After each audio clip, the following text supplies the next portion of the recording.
Mr. Speaker, we all know the tale of the emperor's new clothes. Grifters convince an emperor that they're expert tailors who weave a cloth so fine that only the virtuous can see it.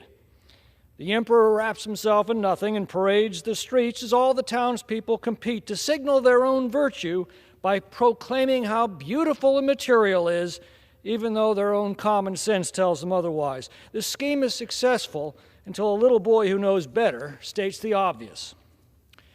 For 2 years now, we were told by the experts that they could stop COVID-19 if everyone did exactly as they commanded. I am science, as one put it.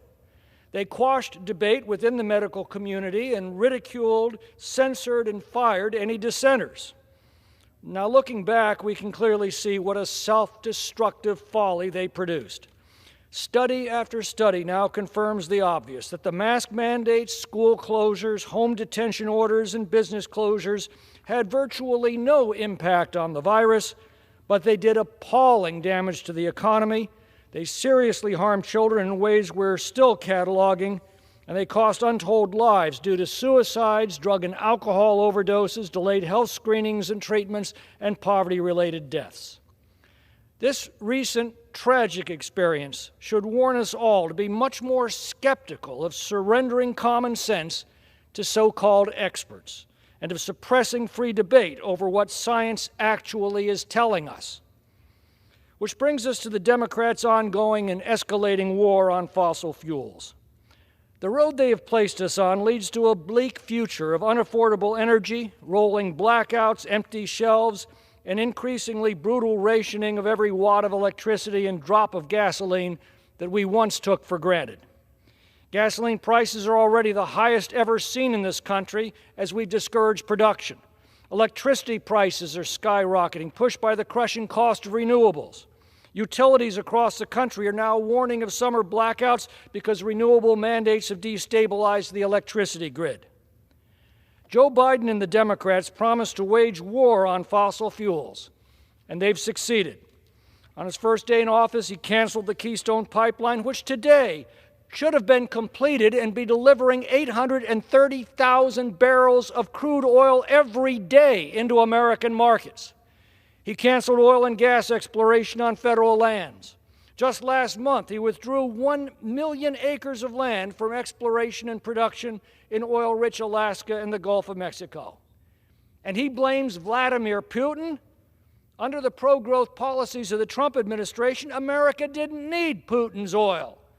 We were energy independent for the first time in our lifetimes. We were producing more oil than Russia and even of Saudi Arabia. The day the Democrats took office, gasoline was averaging $2.39 a gallon. Today's sky-high fuel prices are aggravating supply chain breakdowns and adding to consumer prices.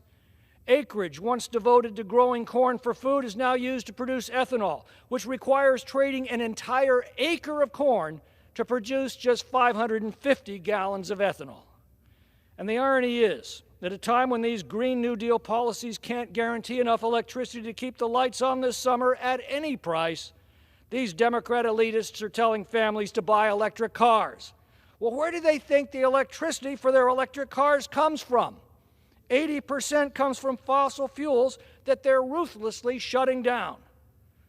The excuse for all of this, of course, is to stop global warming, but they cannot account for why it is that there have been periods throughout paleo history when temperatures have been much higher and also much lower than they are today.